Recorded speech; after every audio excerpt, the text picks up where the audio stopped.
ಕಾಯಿನನ ಕಾಣಿಕೆಯನ್ನು ತಿರಸ್ಕರಿಸುವುದಕ್ಕಿಂತ ಮುಂಚೆ ದೇವರು ಕಾಯಿನನ್ನ ತಿರಸ್ಕರಿಸಿದ.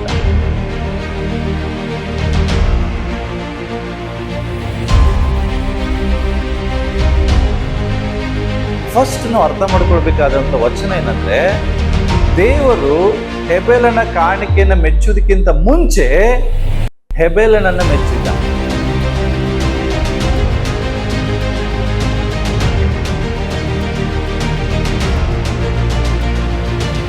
God accepted Abel. ದೇವರು ಹೆಬೆಲನನ್ನ ಮೊದಲು ಅಕ್ಸೆಪ್ಟ್ ಮಾಡ್ತಾರೆ. ಯಾಕೆ? ಈತನ ನಂಬಿಕೆ, ಈತನ ಜೀವಿತ, ಈತನ ಆಲೋಚನೆ ಎಲ್ಲವೂ ಏನಾಗಿತ್ತು? ದೇವರಿಗೆ ಇಷ್ಟವಾದದ್ದಾಗಿತ್ತು.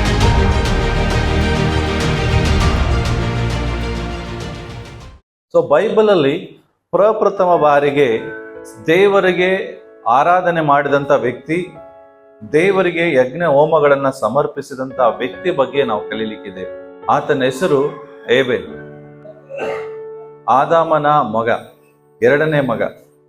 ಏಬೆಲನ ಕುರಿತಾಗಿ ಇವತ್ತು ನಾವು ಕಲೀಲಿಕ್ಕಿದ್ದೇವೆ.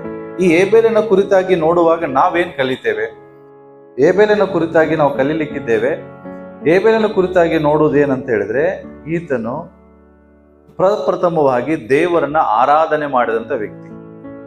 ಸೊ ಈತನ ಆರಾಧನೆ ಹೆಂಗಿತ್ತು ಅಂದ್ರೆ, ನೋಹನ ಬಗ್ಗೆ ನೋಡಿದ್ವಿ, ನಂಬಿಕೆ ಮೂಲಕ ಅವನೇನಾದ? ವಿಧೇಯನಾದ. ಏಬೆಲನ ಕುರಿತಾಗಿ ನಾವು ನೋಡುವಾಗ ನಂಬಿಕೆಯಿಂದ ದೇವರನ್ನ ಆರಾಧಿಸಿ. ಅದನ್ನ ಎಲ್ಲಿ ನಾವು ನೋಡ್ತೇವೆ? ಇಬ್ರಿಯರಿಗೆ ಬರೆದ ಪತ್ರಿಕೆ 11ನೇ ಅಧ್ಯಾಯ 4ನೇ ವಾಕ್ಯವನ್ನ ನಾವು ಓದಿಕೊಳ್ಳೋಣ. ಎಲ್ಲರೂ ಸೇರಿ ಓದೋಣ.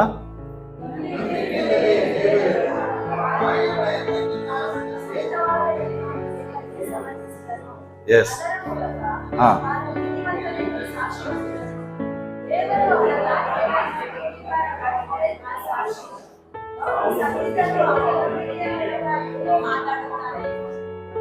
ಬೈಬಲ್ ಹೇಳ್ತದೆ, ಅವನು ಸತ್ತು ಹೋಗಿದ್ದಾನೆ, ಆದ್ರೆ ಅವನು ಸತ್ತರೂ ಸಹ ಅವನ ನಂಬಿಕೆಯ ಮೂಲಕ ದೇವರು ಆತನ ಕುರಿತಾಗಿ ಇನ್ನೂ ಆತನು ಮಾತನಾಡ್ತಾ ಇದ್ದಾನೆ. ಒಬ್ಬ ವ್ಯಕ್ತಿ ಸತ್ರು ಮಾತನಾಡ್ತಾನೆ ಅಂತ ಹೇಳಿದ್ರೆ ಅದು ಎಂತ ಒಂದು ದೊಡ್ಡ ಕಾರ್ಯ ಗೊತ್ತಾ? ಸತ್ತಾಗಲೂ ಅವನು ಮಾತನಾಡುವನಾಗಿದ್ದಾನೆ.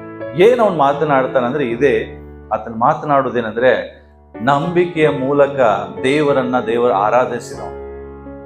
ನಾವು ಕಾಣಿಕೆ ಭಾಗದಲ್ಲಿ ನಾವು ನೋಡ್ತೇವೆ, ಇದೊಂದು ಆರಾಧನೆ. ದೇವರಿಗೆ ನಾವು ಮಾಡುವಂತ ಒಂದು ಆರಾಧನೆ, ದೇವರನ್ನ ಗೌರವಿಸುವಂತ ಒಂದು ವಿಧಾನ, ದೇವರನ್ನ ಸನ್ಮಾನಿಸುವಂತ ಒಂದು ಕ್ರಿಯೆ, ದೇವರು ನಮ್ಮ ಜೀವಿತದಲ್ಲಿ ಎಷ್ಟು ಪ್ರಾಮುಖ್ಯವಾಗಿದ್ದಾನೆ ಅಂತ ದೇವರಿಗೆ ನಾವು ತೋರಿಸಿಕೊಡುವಂತ ಒಂದು ಕೃತ್ಯ, ಪ್ರತಿಕ್ರಿಯೆ ಯಾವುದಂದ್ರೆ ಕಾಣಿಕೆ.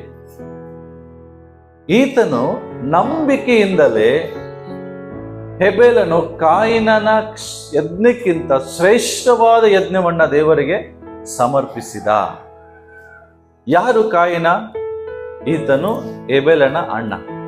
ದೇವರು ಮೊದಲನೇದಾಗಿ ಆದಾಮನನ್ನ ತನ್ನ ಕೈಯಾರ ಸೃಷ್ಟಿ ಮಾಡಿ, ಆದಾಮನ ಪಕ್ಕೆಲುಬಿನಿಂದ ದೇವರು ಹವ್ವಳನ್ನು ಸೃಷ್ಟಿ ಮಾಡ್ತಾರೆ. ಸೊ ಇವರಿಬ್ರು ದೇವರಿಗೆ ವಿರೋಧವಾಗಿ ಪಾಪಗಳನ್ನ ಮಾಡುವಾಗ ದೇವರು ಇವರ ಕಣ್ಣುಗಳು ತೆರೆದಾಗ ಇವರು ಬೆತ್ತಲೆ ಆಗಿದ್ದೇವೆ ಎಂಬುದಾಗಿ ತಿಳಿದಾಗ ದೇವರು ಅಲ್ಲಿ ಫಸ್ಟ್ ಒಂದು ಯಜ್ಞವನ್ನು ಅರ್ಪಿಸ್ತಾರೆ. ಆ ಯಜ್ಞ ಅಂದ್ರೆ ಅಲ್ಲಿ ಒಂದು ಬಲಿಯನ್ನು ಕೊಡ್ತಾರೆ. ಆ ಬಲಿ ಕೊಟ್ಟಾಗ ಆ ಪ್ರಾಣಿಯ ಚರ್ಮವನ್ನ ಅವರ ಬಟ್ಟೆಗಳನ್ನಾಗಿ ಮಾಡಿ ಅವರಿಗೆ ಆ ಬಟ್ಟೆಯನ್ನು ಹೊದಿಸಿ ಅವ್ರೇನ್ ಮಾಡ್ತಾರೆ? ಎದೇನ್ ತೋಟದಿಂದ ಭೂಮಿಗೆ ದಬ್ಬುತ್ತಾರೆ. ದಬ್ಬುವಾಗಲೂ ಅವರು ಪಾಪ ಮಾಡಿದ್ರು ಕೂಡ ಅವರ ಮೇಲೆ ಪ್ರೀತಿಯಿಂದ ಕರುಣಿಸಿ ಅವ್ರನ್ನ ಆಶೀರ್ವದಿಸಿ ದೇವರವ್ರನ್ನ ಕಳಿಸಿಕೊಡ್ತಾರೆ. ಸೊ ಈ ಆದಾಮ ಹವ್ವಳ ಮೂಲಕ ಹುಟ್ಟಿದಂತ ಮಕ್ಕಳು ಮೊದಲನೇದಾಗಿ ಬಂದು ಕಾಯಿನ, ಎರಡನೇದಾಗಿ ಹೆಬೆಲನು. ಇದು ಎಲ್ಲಿ ನಾವು ನೋಡ್ತೇವೆ ಅಂತ ಹೇಳಿದ್ರೆ, ಇದೇ ಆದಿಕಾಂಡ ಪುಸ್ತಕಕ್ಕೆ ನಮ್ಮ ಸತ್ಯವೇದ ತಿರುಗಿಸೋಣ. 4ನೇ ಅಧ್ಯಾಯಕ್ಕೆ ಬರ್ರಿ. ಇಲ್ಲಿ 1ರಿಂದ 3 ಅಧ್ಯಾಯ ವಚನದಲ್ಲಿ ಈ ಒಂದು ಇತಿಹಾಸವನ್ನ ನಾವು ನೋಡ್ತೇವೆ. ಆದಿಕಾಂಡ ಪುಸ್ತಕ 4ನೇ ಅಧ್ಯಾಯದಲ್ಲಿ ಅದನ್ನ ಓದ್ಲಿಕ್ಕೆ ಬೇಡ. ಸೊ 1ರಿಂದ 3 ನೋಡುವಾಗ ನಾವು ನೋಡುತ್ತೇವೆ, ಇಬ್ಬರು ಮಕ್ಕಳನ್ನ ಅಲ್ಲಿ ದೇವರು ಆದಾಮ ಹವ್ವಳಿಗೆ ಕೊಡುವುದನ್ನ ನಾವು ನೋಡ್ತೇವೆ. ಇಲ್ಲಿ 2ನೇ ವಚನ ಹೇಳ್ತದೆ, ತರುವಾಯ ನಾವು ನೋಡ್ತೇವೆ ಹೆಬೇಲನು ಏನಾಗಿದ್ದಾನೆ? ಕುರಿ ಕಾಯುವಂತ ವ್ಯಕ್ತಿಯಾಗಿದ್ದ. ಕಾಯಿನು ಏನಾಗಿದ್ದ? ವ್ಯವಸಾಯ ಮಾಡುವಂತ ವ್ಯಕ್ತಿಯಾಗಿದ್ದ. ಅರ್ಥ ಮಾಡ್ಕೊಳ್ರಿ, ನಿಮಗೆ ಜಸ್ಟ್ ಅದ್ರ ಹಿನ್ನೆಲೆ ಕೆಲವರಿಗೆ ಗೊತ್ತಿರುವುದಿಲ್ಲ ಯಾರು ಇದು ಕಾಯಿನ ಹೆಬೇಲ ಅಂತ ಹೇಳ್ತಾರೆ. ಸೊ ಹೆಬೇಲ ಏನ್ ಮಾಡ್ತಾ ಇದ್ದ? ಕುರಿ ಕಾಯುವಂತ ಕುರುಬ. ಕಾಯಿನ ಏನಾಗಿದ್ದ? ವ್ಯವಸಾಯ ಮಾಡುವಂತ ರೈತ. ಸೊ ಇವರು ತಂದೆ ತಾಯಿಗಳು ಇವರಿಬ್ಬರನ್ನ ದೇವರ ಭಯಭಕ್ತಿಯಲ್ಲಿ ಬೆಳೆಸ್ತಾರೆ. ಇವರಿಗೆ ದೇವರ ಬಗ್ಗೆ ತಿಳಿಸ್ತಾರೆ. ಯಾಕೆ ಹೇಳ್ರಿ? ಹೆಂಗೆ ಗೊತ್ತಾಗ್ತದೆ ಇವ್ರನ್ನ ದೇವರ ಭಯಭಕ್ತಿಯಲ್ಲಿ ಬೆಳೆಸಿದ್ರಂತ?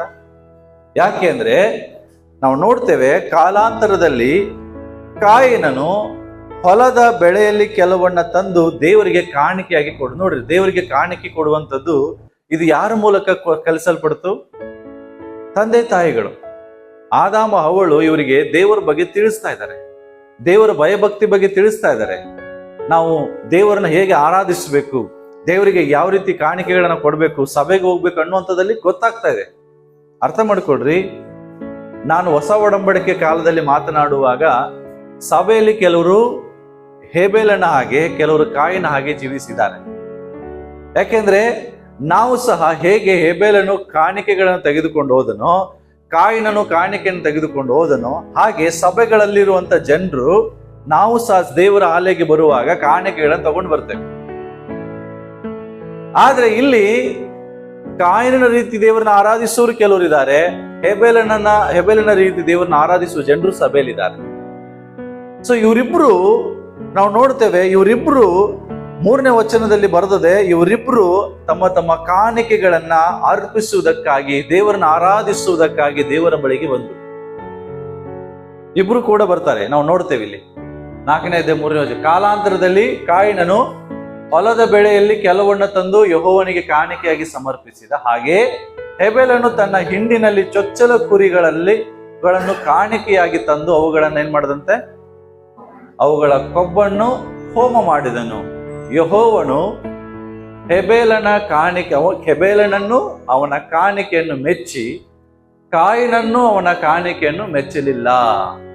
ಇದರಿಂದ ಕಾಯಿನನಿಗೇನಾಯ್ತು? ಬಹಳಷ್ಟು ಕೋಪ ಬಂತು, ಆತನು ಮುಖ ಕಳೆಗುಂದಿ ಹೋಯಿತು ಅಂತ ನೋಡ್ತೇವೆ. ಇದು ಆದಿಕಾಂಡ ಪುಸ್ತಕದಲ್ಲಿ ಬರೆದಿರುವಂತ ವಾಕ್ಯ. ನನ್ನ ಮಾತು ನೀವು ಅರ್ಥ ಮಾಡ್ಕೊಡ್ರಿ. ಇಬ್ರು ಸಹ ದೇವರಿಗೆ ಕಾಣಿಕೆಗಳನ್ನು ತಗೊಂಡ್ಬರ್ತಾರೆ. ಅವನು ರೈತ, ಅವನೇನ್ ಬೆಳೆದಿದ್ದಾನೆ ಅದನ್ನೇ ತಗೊಂಡ್ಬರ್ತಾನೆ, ಹೌದಲ್ಲ? ಅವ ಏನ್ ಬೆಳೆದಿದ್ದಾನೆ ಅದೇ ತಗೊಂಡ್ಬರ್ತಾನೆ, ಬೇರೆ ಏನ್ ತಗೊಂಬರಕ್ಕಾಗಲ್ಲ. ಈತನು ಕುರಿಕಾಯವನು, ಈತನ ಕುರಿಕಾಯಿನಲ್ಲಿ ಏನ್ ಬರ್ತದೆ ಹಿಂಡು ಫಲ, ಅದನ್ನ ಅವನು ತಗೊಂಡ್ಬರ್ತಾ ಇದ್ದಾನೆ. ಕಾಣಿಕೆಯಲ್ಲಿ ಏನ್ ಸಮಸ್ಯೆ ಇಲ್ಲ ಇಲ್ಲಿ. ಅರ್ಥ ಆಗ್ತದೆ ನಾನು ಹೇಳಿದ್ದು? ದೇವರಿಗೆ ತರಕಾರಿ ಬೇಡೇನೋ, ಬರೀ ಮಟನ್ ಬೇಕನ್ನಿಸ್ತದ? ಇಲ್ಲ, ಇದಕ್ಕೆ ಸಂಬಂಧ ಇಲ್ಲ. ಕೆಲವರು ನೀವು ಬರುವಾಗ ನಮ್ಮ ಒಂದು ಸ್ಥಿತಿಗತಿಗೆ ಅನುಸಾರವಾಗಿ ಕಾಣಿಕೆಗಳನ್ನು ತಗೊಂಡ್ಬರ್ತೀವಿ. ದೇವರು 1000 ರೂಪಾಯಿ ಹಾಕೋರ್ನ ಅಷ್ಟೇ ಆಶೀರ್ವದಿಸಿ 100 ರೂಪಾಯಿ ಹಾಕೋರ್ನ ಆಶೀರ್ವದಿಸೋದಿಲ್ಲ ಅಂತ ಇಲ್ಲ. ಇದು ಹಣ ಅಥವಾ ಬೆಲೆಗೆ ಪ್ರಾಮುಖ್ಯತೆಯನ್ನು ದೇವರು ಕೊಡ್ತಾ ಇಲ್ಲ. ಇವನು ಕುರಿಗಳನ್ನ ಸಮರ್ಪಿಸಿದ, ಅವನು ಕಾಯಿಪಲ್ಯಗಳನ್ನ ಕೊಟ್ಟ, ಅದಕ್ಕೆ ಇಲ್ಲ. ಫಸ್ಟ್ ನಾವು ಅರ್ಥ ಮಾಡ್ಕೊಳ್ಬೇಕಾದಂತ ವಚನ ಏನಂದ್ರೆ, ದೇವರು ಹೆಬೇಲನ ಕಾಣಿಕೆಯನ್ನು ಮೆಚ್ಚುವುದಕ್ಕಿಂತ ಮುಂಚೆ ಹೆಬೇಲನನ್ನ ಮೆಚ್ಚಿದ್ದ. ಕಾಯಿನನ ಕಾಣಿಕೆಯನ್ನು ತಿರಸ್ಕರಿಸುವುದಕ್ಕಿಂತ ಮುಂಚೆ ದೇವರು ಕಾಯಿನನ್ನ ತಿರಸ್ಕರಿಸಿದ್ದ. ನಾನು ಹೇಳ್ತಾ ಇಲ್ಲ, ವಾಕ್ಯ ನೀವು ಸರಿಯಾಗಿ ಗಮನ ಇಟ್ಟು ಹೋದ್ರಿ. ದೇವರು ನಾವು ನೋಡ್ತೇವೆ ಏನ್ ಮಾಡಿದ್ರಂತೆ, ಯೆಹೋವನು ಹೆಬೇಲನನ್ನು ಫಸ್ಟ್ ದೇವರು ಹೆಬೇಲನನ್ನು ಮೆಚ್ಚುತ್ತಾನೆ, ಆಮೇಲೆ ಅವನ ಕಾಣಿಕೆಯನ್ನು ಮೆಚ್ಚುತ್ತಾನೆ. ನೆಕ್ಸ್ಟ್ ಬರ್ತದೆ, ದೇವರು ಕಾಯಿನನನ್ನು ಮತ್ತೆ ಅವನ ಕಾಣಿಕೆಯನ್ನು ಮೆಚ್ಚಲಿಲ್ಲ. ಕಾಯಿನನನ್ನು ಫಸ್ಟ್ ಕಾಯಿನ. ಸೊ ನಾವು ನೋಡುವಂತ ಅರ್ಥ ಏನಂದ್ರೆ, ದೇವರು ಮೊದಲು ನನ್ನ ಕಾಣಿಕೆಗಳನ್ನ ನೋಡೋದಕ್ಕಿಂತ ಮುಂಚೆ ನನ್ನನ್ನು ನೋಡ್ತಾನೆ. ನನ್ನ ಕೈಗಳನ್ನ ನೋಡೋದಕ್ಕಿಂತ ಮುಂಚೆ ದೇವರು ಮೊದಲು ನನ್ನನ್ನು ನೋಡ್ತಾನೆ. ನೀನು ನಿನ್ ಮನಸ್ಸಿಗೆ ಬಂದಂಗೆಲ್ಲ ಜೀವನ ಮಾಡಿ ದೇವರಿಗೆ ₹1,00,000 ತಂದು ಹಾಕಿದ್ರು ದೇವರು ಅದನ್ನು ನೋಡೋದಿಲ್ಲ. ನಿನ್ನ ಕಾಣಿಕೆಯನ್ನ ದೇವರು ಮೆಚ್ಚಬೇಕಾದ್ರೆ ಫಸ್ಟ್ ದೇವರು ನಿಮ್ಮನ್ನು ಮೆಚ್ಚ. ಯಾವಾಗ ದೇವರು ಮೊದಲು ವ್ಯಕ್ತಿಯನ್ನ ಮೆಚ್ಚುತ್ತಾರೋ ಆಗ ಆಟೋಮೆಟಿಕ್ ಅವನ ಕಾಣಿಕೆಗಳನ್ನ ದೇವರು ಸ್ವೀಕರಿಸ್ತಾರೆ, ಅದನ್ನ ಆಟೋಮೆಟಿಕ್ ಆಗಿ ಮೆಚ್ಚುತ್ತಾರೆ. ಸೊ ಇಲ್ಲಿ ನಾವು ನೋಡ್ತೇವೆ, ದೇವರು ಇಲ್ಲಿ ವಾಕ್ಯದಲ್ಲಿ ನಾವು ನೋಡಿದ್ವಿ ಏನಂದ್ರೆ, ದೇವರು ಗಾಡ್ ಅಕ್ಸೆಪ್ಟೆಡ್ ಹೇಬೆಲ್. ದೇವರು ಹೆಬೆಲನನ್ನ ಮೊದಲು ಅಕ್ಸೆಪ್ಟ್ ಮಾಡ್ತಾರೆ. ಯಾಕೆ? ಈತನ ನಂಬಿಕೆ, ಈತನ ಜೀವಿತ, ಈತನ ಆಲೋಚನೆ ಎಲ್ಲವೂ ಏನಾಗಿತ್ತು? ದೇವರಿಗೆ ಇಷ್ಟವಾದದ್ದಾಗಿತ್ತು. ಆದ್ರೆ ಗಾಡ್ ರಿಜೆಕ್ಟೆಡ್ ಕೇನ್. ಕಾಯಿನನ್ನ ದೇವರು ತಿರಸ್ಕರಿಸ್ತಾರೆ. ಯಾಕೆ?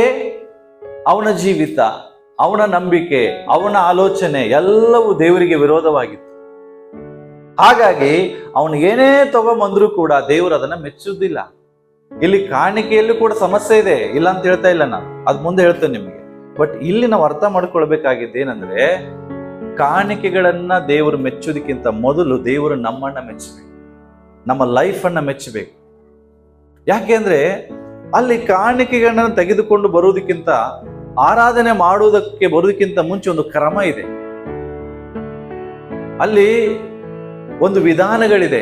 ಅದೇ ಪ್ರಕಾರ ಅವರು ಕಾಣಿಕೆಗಳನ್ನ ಸಮರ್ಪಿಸಬೇಕು, ಅದೇ ರೀತಿಯಾಗಿ ದೇವರನ್ನ ಆರಾಧಿಸಬೇಕು.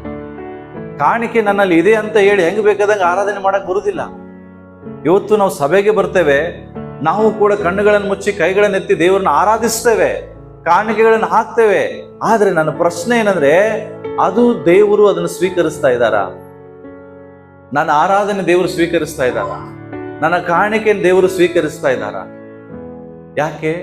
ಮೊದಲು ನನ್ನ ಆರಾಧನೆಯನ್ನು ದೇವರು ಸ್ವೀಕರಿಸೋಕ್ಕಿಂತ ಮುಂಚೆ ನನ್ನ ಜೀವಿತವನ್ನು ದೇವರು ಮೆಚ್ಚಬೇಕು. ನನ್ನ ಆರಾಧನೆಯನ್ನು ಮೆಚ್ಚುತ್ತಾರೆ ಇಲ್ಲ ಸೆಕೆಂಡ್ರಿ.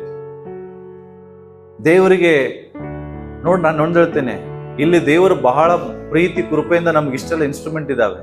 ಬಟ್ ಇನ್ಸ್ಟ್ರೂಮೆಂಟ್ ಇದೆ ಅಂತ ಅರ್ಥ ದೇವರು ಎಲ್ಲವನ್ನ ಸಂತೋಷ ಪಡ್ತಾನಂತಲ್ಲ.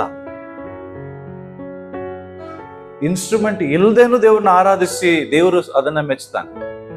ಬಟ್ ಇದಕ್ಕೆಲ್ಲಕ್ಕೂ ಏನು ಒಂದೇ ಆನ್ಸರ್ ಏನಂದ್ರೆ, ಮೊದಲು ದೇವರು ನಮ್ಮನ್ನ ಮೆಚ್ಚಬೇಕು, ನಮ್ಮ ಜೀವಿತವನ್ನ ಮೆಚ್ಚಬೇಕು. ಅಂದಾಗ ನಾವು ಏನೇ ಮಾಡ್ರಿ ಅದನ್ನ ದೇವರು ಸಂತೋಷವಾಗಿ ನಾವು ಮಾಡುವಾಗ ದೇವರು ಅದನ್ನ ಪ್ರೀತಿಯಿಂದ ಸ್ವೀಕರಿಸ್ತಾನೆ. ಸೊ ಇಲ್ಲಿ ನನ್ನ ಅರ್ಥ ನೋಡ್ಕೊಡ್ರಿ, ಹೇಬೇಲನು ತನ್ನ ಕುರಿ ಕಾಯುವಾಗ ಕುರಿಗಳಲ್ಲಿರುವಂತ ಚೊಚ್ಚಲ ಮರಿಗಳನ್ನ ತಗೊಂಡ್ಬರ್ತಾನೆ. ಇಂಗ್ಲಿಷ್ ಅಲ್ಲಿ ಬರ್ತದೆ, ಹೇಬೆಲ್ ಬ್ರಾಟ್ ಫಸ್ಟ್ ಫ್ಲಾಕ್ ಅಂಡ್ ಬೆಸ್ಟ್ ಫ್ಲಾಕ್. ಅಂದ್ರೆ ಉತ್ತಮವಾದದ್ದನ್ನ, ಪ್ರಥಮವಾದದ್ದನ್ನ ದೇವರಿಗೆ ಅವನು ತಗೊಂಡು ಬಂದ. ದೇವರು ಅವನನ್ನು, ಅವನ ಕಾಣಿಕೆಯನ್ನು ಎರಡನ್ನು ಮೆಚ್ಚಿದ್ರು. ಅವನ ಕಾಣಿಕೆಗಳನ್ನ ಇಡುವಾಗ ಬೈಬಲ್ ಹೇಳ್ತದೆ, ಅದನ್ನ ಮೆಚ್ಚಿದ ಅರ್ಥ ಏನ್ ಗೊತ್ತಾ? ಸ್ವೀಕರಿಸಿದ ಅರ್ಥ ಏನ್ ಗೊತ್ತಾ? ಅದು ಅಲ್ಲಿ ಯಜ್ಞವನ್ನ ಕಾಣಿಕೆ ಇಟ್ಟ ತಕ್ಷಣ ಪರಲೋಕದಿಂದ ಬೆಂಕಿ ಬಂದು ಅದನ್ನ ದಹಿಸ್ತದೆ, ಕನ್ಸ್ಯೂಮ್ ಆಗ್ತದೆ. ಅದು ದಹಿಸುವಾಗ ಅರ್ಥ ಏನು? ದೇವರು ಅದನ್ನ ಏನ್ ಮಾಡಿದ್ರು? ಸ್ವೀಕರಿಸಿದ್ರು ಅಂತ ಅರ್ಥ. ಬಟ್ ಹೇಬೇಲನ್ನು ತಂದು ಎಲ್ಲವನ್ನ ಯಜ್ಞವೇದಿ ಮೇಲೆ ಇಡ್ತಾನೆ, ಆದ್ರೆ ಯಾವ ಪರಲೋಕದಿಂದ ಬೆಂಕಿ ಬರುವುದಿಲ್ಲ, ಯಾವುದು ಅದನ್ನ ಬಂದು ದಹಿಸುವುದಿಲ್ಲ. ಕಾಯಿಂದು ಹಾಗೇ ಉಳಿತದೆ. ಅರ್ಥ, ದೇವರು ಅದನ್ನ ಏನ್ ಮಾಡ್ತಾ ಇಲ್ಲ? ಸ್ವೀಕರಿಸ್ತಾ ಇಲ್ಲ. ಯಾವಾಗ ಬೆಂಕಿ ಬರ್ತದೆ ಅರ್ಥ ಮಾಡ್ಕೊಳ್ಬೇಕು, ದೇವರು ಅದನ್ನ ಸ್ವೀಕರಿಸಿದ, ಮೆಚ್ಚಿದ. ಬಟ್ ಕಾಯಿನನ್ನು ಹಾಕುವಾಗ ಅದು ಯಾವ ಕಾರ್ಯಗಳು ಆಗ್ಲಿಲ್ಲ.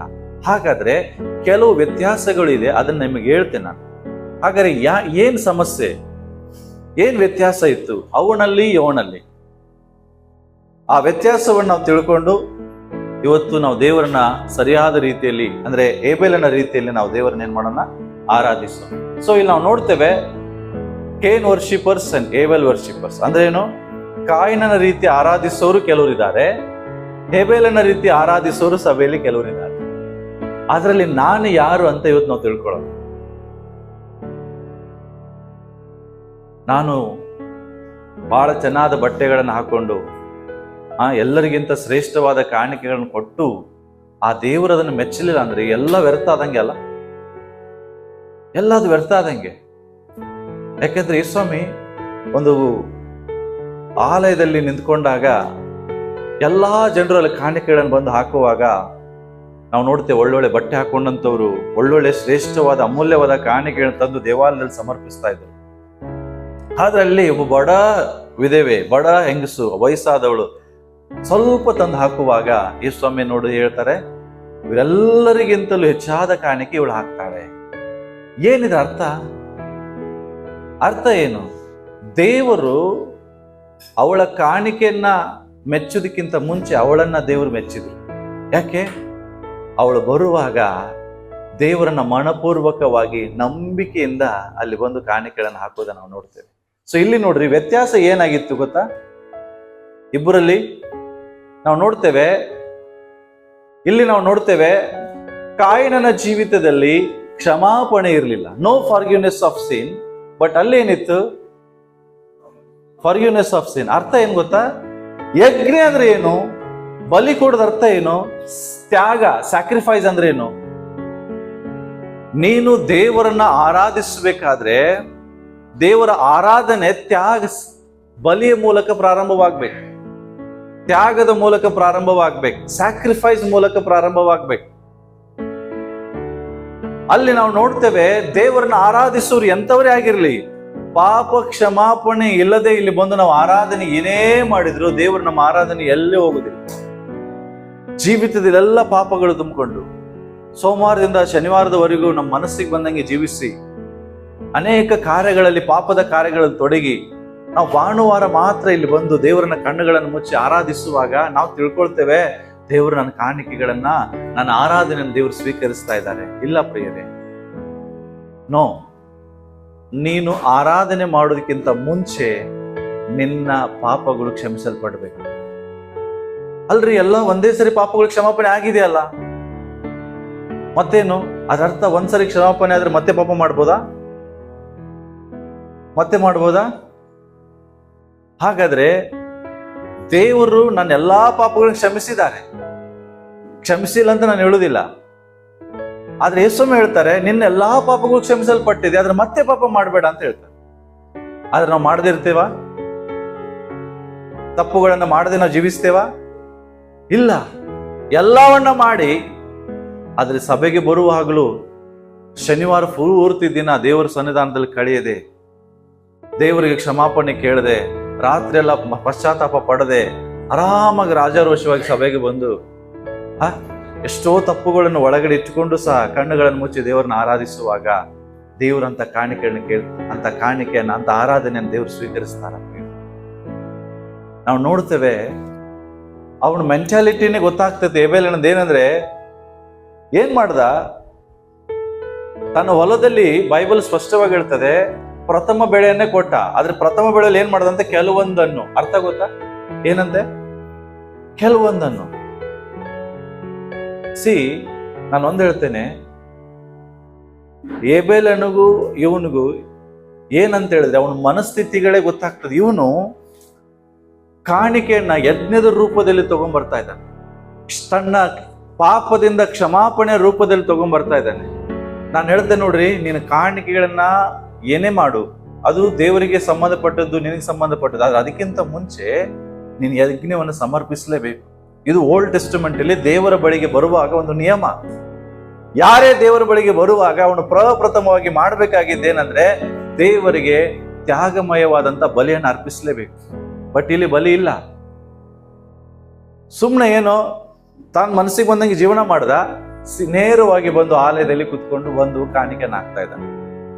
ಅರ್ಥ ಮಾಡ್ಕೊಡ್ರಿ, ಒಂದು ವಚನ ಇಲ್ಲಿ ಬರ್ದದ ಏನಂತ ಹೇಳಿದ್ರೆ, ಇದರಿಂದ ಕಾಣಿಕೆಯನ್ನು ಮೆಚ್ಚದೇ ಇರುವಾಗ 5ನೇ ವಚನ, ಇದರಿಂದ ಕಾಯಿನನು ಬಹು ಕೋಪಗೊಂಡ. ಏನಂತೆ? ಕೋಪಗೊಂಡು ಏನ್ ಮಾಡ್ದಂತೆ? ಅವನ ಮುಖ ಏನಾಯ್ತಂತೆ? ಆಗ ದೇವ್ರು ಏನ್ ಮಾಡ್ತಾರೆ ಹೇಳ್ರಿ? ಆಗ ದೇವರು ಅವನ್ ನೋಡಿ ಏನ್ ಹೇಳ್ತಾರೆ ಹೇಳ್ರಿ? ಯಾಕೆ ಕೋಪಿಸಿಕೊಂಡಿ? ನಿನ್ನ ತಲೆ ಯಾಕೆ ಹೋಗಿತ್ತು?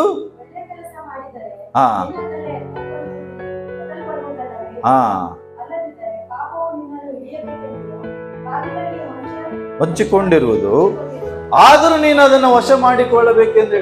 ಹಲೋ, ಅರ್ಥ ಮಾಡ್ಕೊಡ್ರಿ. ಯಾಕೆ ಇವನು, ನಿನ್ನಲ್ಲಿ ಪಾಪ ಇಲ್ಲ ಆದ್ರೆ ನಿನ್ ತಲೆ ಏನಾಗ್ಬೇಕು?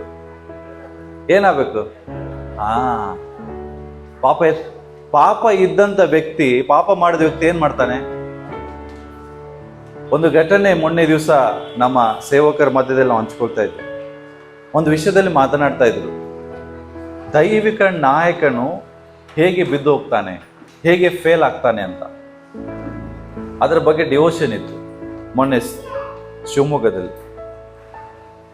ಆಗ ನಮ್ಮ ಪಾಸ್ಟರ್ ಅನಿಲ್ ಅವರು ಒಂದು ಮಾತು ಟೀಚ್ ಮಾಡ್ತಾ ಇದ್ರು. ಎದ್ರ ಬಗ್ಗೆ ಅಂದರೆ ದೈವಿಕ ನಾಯಕ ಹೆಂಗೆ ಬಿದ್ದು ಹೋಗ್ತಾನೆ. ಸ್ಯಾಮ್ಸನ್, ದಾವೀದ್ ಇವ್ರ ಬಗ್ಗೆ ಮಾತನಾಡ್ತಾ ಇದ್ರು. ಮತ್ತೆ ಸೊಲೊಮನ್, ಸಂಸೋನ, ಸೊಲೊಮೋನ, ದಾವೀದನ ಬಗ್ಗೆ. ಇವರು ದೈವಿಕ ನಾಯಕರು ಹೆಂಗೆ ಬಿದ್ದು ಹೋದ್ರು ಅಂತ. ಇವರು ಬಿದ್ದು ಹೋಗ್ಲಿಕ್ಕೆ ಒಂದೇ ಕಾರಣ, ವ್ಯಭಿಚಾರ. ಇವರು ದೊಡ್ಡ ದೈವಿಕ ನಾಯಕರು, ಆದರೆ ಒಂದು ಕಾರಣದಿಂದ ಇವರೇನಾದ್ರು, ಯಾವುದು? ವ್ಯಭಿಚಾರ.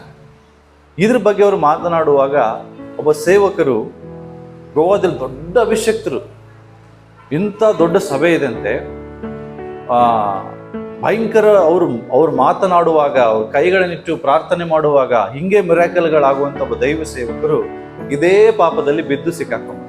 ಯಾವುದು? ವ್ಯಭಿಚಾರದ ಪಾಪ. ಸಭೆಯ ಜನರೊಟ್ಟಿಗೆನೆ ಸಿಕ್ಕಾಕೊಂಡಾಗ ಇಡೀ ಜನರು ಈ ಸೇವಕರನ್ನ ನಿಲ್ಲಿಸಿ ನ್ಯಾಯ ಬಗೆಹರಿಸೋದಕ್ಕೆ ಅನಿಲ್ ಪಾಸ್ಟರ್ನ ಕರೆಸಿದ್ರು. ಅವ್ರು ಹೇಳ್ತಾ ಇದ್ರು, 2.5 ತಾಸು ಇವರಿಗೆ ವಿರೋಧವಾಗಿ ಕಂಪ್ಲೇಂಟ್ ಹೇಳುವಂತ ಜನರಿದ್ದಾರೆ. ಅಂದ್ರೆ ಇವ್ರು ಇಂಥ ಪಾಪ ಮಾಡಿದ್ರು, ಇವ್ರು ಈ ತರ ಸಿಕ್ಕಾಕೊಂಡ್ರು ಅಂತ. ಆದ್ರೆ ಈ ಸೇವಕ ಮಾತ್ರ ಕೈ ಮಡಚಿಕೊಂಡು ತಲೆ ಬಾಗಿಸ್ಕೊಂಡು ನಿಂತಿದ್ರು. ಯಾರು? ಅಭಿಷಿಕ್ತರು ತಲೆ ಬಗ್ಗಿಸ್ಕೊಂಡೆ ನಿಂತಿದ್ದಾರಂತೆ. ಅವಾಗ ಹೇಳಿದ್ರು, ಆ ದೃಶ್ಯ ನೋಡುವಾಗಲೇ ಇವರ ಹೃದಯ ಕಿತ್ತು ಬಂತ. ಯಾಕೆ? ದೈವ ಸೇವಕ, ವಿಶ್ವಾಸಗಳು ಬೈತಿದ್ದಾರೆ, ಮುಖಕ್ಕೆ ಹೋಗಿತಾ ಇದ್ದಾರೆ, ಹೊಡಿಲಿಕ್ಕೆ ಬಂದಾಗ್ಲೂ ಕೂಡ ಮಾತೇ ಬರ್ತಾ ಇಲ್ಲ. ಯಾಕೆ? ಒಂದು ಚಿಕ್ಕ ಪಾಪ ನಿಮ್ಮ ತಲೆ ಬಗ್ಗಿಸುವಾಗೆ ಮಾಡ್ತಾರೆ. ನಿಮ್ಮ ಎಷ್ಟು ವರ್ಷದಿಂದ ಕಾಪಾಡಿಕೊಂಡು ಬಂತ ಗೌರವ, ಘನತೆ ಎಲ್ಲವನ್ನ ಒಂದು ಕ್ಷಣದಲ್ಲಿ ಹಾಳು ಮಾಡ್ತದೆ. ಎಷ್ಟೋ ಪಾಪಗಳು ಬೈಲಿಗೆ ಬಂದಿಲ್ಲ, ಒಂದ್ ವೇಳೆ ಬೈಲಿಗೆ ಬಂದ್ರೆ ನಿಮ್ಮ ತಲೆ ಏನಾಗ್ತದೆ? ಹಿಂಗ್ ನಿಲ್ತೀರಾ? ಹಿಂಗ್ ಮಾತಾಡಕ್ಕಾಗ್ತದ? ನೋ. ಅವ್ರು ಹೇಳ್ತಾರೆ, ವಿಶ್ವಾಸಿ ಬಂದು ಕಪಾಳ ಹೊಡೆದನ್ಪ ಸೇವಕನ. ಯಾರಿಗೆ? ಅಭಿಷಿಕ್ತನಿಗೆ ಅಷ್ಟು ಸೇವೆ ಮಾಡಿದವರು, ಸಾವಿರಾರು ಜನರು ವಿಶ್ವಾಸಿಗಳು ಕೈ ಹಿಡಿದ್ರೆ ದೇವ್ ಬಿತ್ತೋಗ್ತದೆ, ರೋಗಿಗಳು ವಾಸಿ ಆಗ್ತದ್ರಂತ. ಅವನಿಗೆ ಯಾರು ಹೊಡಿತಾ ಇದ್ದಾರೆ ಬಂದು? ಇಲ್ಲೇನು ಹೇಳ್ತದೆ? ಒಳ್ಳೆ ಕಾರ್ಯ ಮಾಡಿದರೆ ನಿಮ್ಮ ತಲೆ ಏನಾಗಬೇಕು?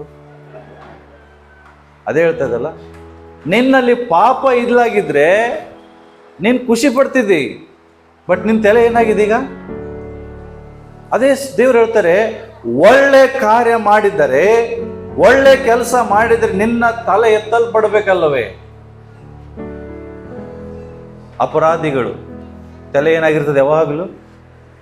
ನೋಡ್ರಿ ನ್ಯೂಸಲ್ಲಿ ಎಲ್ಲಿ ನೋಡ್ರಿ ಫಿಲ್ಮ್ ಸ್ಟಾರ್ ದರ್ಶನ್ ರಾಜಾರೋಷವಾಗಿ ತಲೆ ಎತ್ಕೊಂಡು ಅಡ್ಡಾಡ ಅವನು ಪೊಲೀಸ್ ಸ್ಟೇಷನ್ ಹೆಂಗ್ ನಿಂತಿದ್ದಾನೀಗ.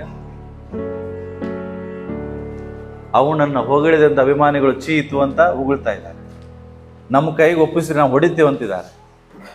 ಅಂದ್ರೆ ಒಂದು ಪಾಪ ಮನುಷ್ಯನನ್ನ ಎಷ್ಟು ಕೆಳಗಡೆ ತಗೊಂಡ್ಬರ್ತದೆ ಅಂತ ತಿಳ್ಕೊಡ್ರಿ. ಪಾಪವು ಎಷ್ಟೇ ರಹಸ್ಯವಾಗಿರ್ಲಿ, ಒಂದು ದಿನ ದೇವರು ಅದನ್ನ ಬಯಲಿಗೆ ತಗೊಂಡೇ ತಗೊಂಡ್ಬರ್ತಾರೆ. ಬಯಲಿಗೆ ಬಾರದಿರುವ ಪಾಪಗಳು ಒಂದೂ ಇಲ್ಲ. ನೀವು ಅನ್ಕೊಂಡಿರ್ಬೋದು ಏನಾಗ ನೀವು ಸತ್ತ ಮೇಲಾದ್ರೂ ನಿಮ್ಮ ಪಾಪಗಳು ಬಯಲಿಗೆ ಬರ್ತವೆ. ಆದ್ರೆ ದೇವರು ಅನೇಕರ ಪಾಪಗಳನ್ನ ಸಾಯೋದಕ್ಕಿಂತ ಮುಂಚೆ ಬಯಲಿಗೆ ತಗೊಂಡ್ಬರ್ತಾರೆ. ನೀವು ತಿಳ್ಕೊಬೇಡ್ರಿ, ನೀವು ಮಾಡುವ ಎಲ್ಲಾ ಪಾಪಗಳು ರಹಸ್ಯವಾಗಿ ಉಳಿತದಂತ. ನೋ, ರಹಸ್ಯವಾಗಿ ಉಳಿಯೋದಿಲ್ಲ. 100% ಒಂದಲ್ಲ ಒಂದು ದಿವಸ ದೇವರು ಅದನ್ನು ಬಯಲಿಗೆ ತಗೊಂಡೇ ಬರ್ತಾರೆ. ಪಾಪ ಎಂದಿಗೂ ರಹಸ್ಯವಾಗಿ ಉಳಿದಿಲ್ಲ. ಆ ವಿಷಯದಲ್ಲಿ ಬಹಳ ಎಚ್ಚರವಾಗಿರ್ಬೇಕು, ಬಹಳ ಎಚ್ಚರವಾಗಿರ್ಬೇಕು. 100% ಬಯಲಿಗೆ ಬರ್ತದೆ, ಬಂದೇ ಬರ್ತದೆ. ಯಾವುದು ಬಯಲಿಗೆ ಬಾರದೇ ಇರುವಂಥದ್ದಿಲ್ಲ. ಯಾಕೆಂದ್ರೆ ನಮ್ಮ ಒಬ್ರು ಅಕೌಂಟೆಂಟ್ ಆಗಿ ಕೆಲಸ ಮಾಡ್ತಾ ಇದ್ದಾರೆ, ಲೇಡಿ. ಅವ್ರು ಯಾರಂದ್ರೆ ಒಬ್ಬ ದೊಡ್ಡ ದೈವ ಸೇವಕ ರವಿ ಜಕರಿಯಾ ಅಂತ ಕೇಳಿರ್ಬೋದು. ರವಿ ಜಕರಿಯಾ ಅವರ ಬಲಗೈಯಾಗಿದ್ರು ಅವರು, ಅಕೌಂಟೆಂಟ್ ಆಗಿ ಅವ್ರ ಕಡೆ ಇದ್ರು. ಆದ್ರೆ ಅವ್ರು ಸತ್ತೋದ್ರು. ಬಟ್ ಅವ್ರು ಸತ್ತೋದ ಮೇಲೆ ಅವರು ಮಾಡಿದ ಅಕ್ರಮಗಳೆಲ್ಲ ಹೊರಗಡೆ ಬಂತು. ರವಿ ಜಕರಿಯಾ ಅಂದ್ರೆ ಯಾರು ಸಾಮಾನ್ಯವಾಗಿರುವುದಿಲ್ಲ, ಅಂತ ಅಂತ ದೊಡ್ಡ ದೈವ ಸೇವಕ ಅಮೆರಿಕದ. ಆದರೆ ಆ ವ್ಯಕ್ತಿಯ ಎಲ್ಲ ಪಾಪಗಳು ಬಯಲಿಗೆ ಬಂತು. ಅವಾಗ ಯಾರ್ಯಾರ ಇದ್ರು ಅದೆಲ್ಲ ಬಿಟ್ಟು ಬೇರೆ ಬೇರೆ ಕಡೆಲ್ಲ ಜಾಯಿನ್ ಆದ್ರು.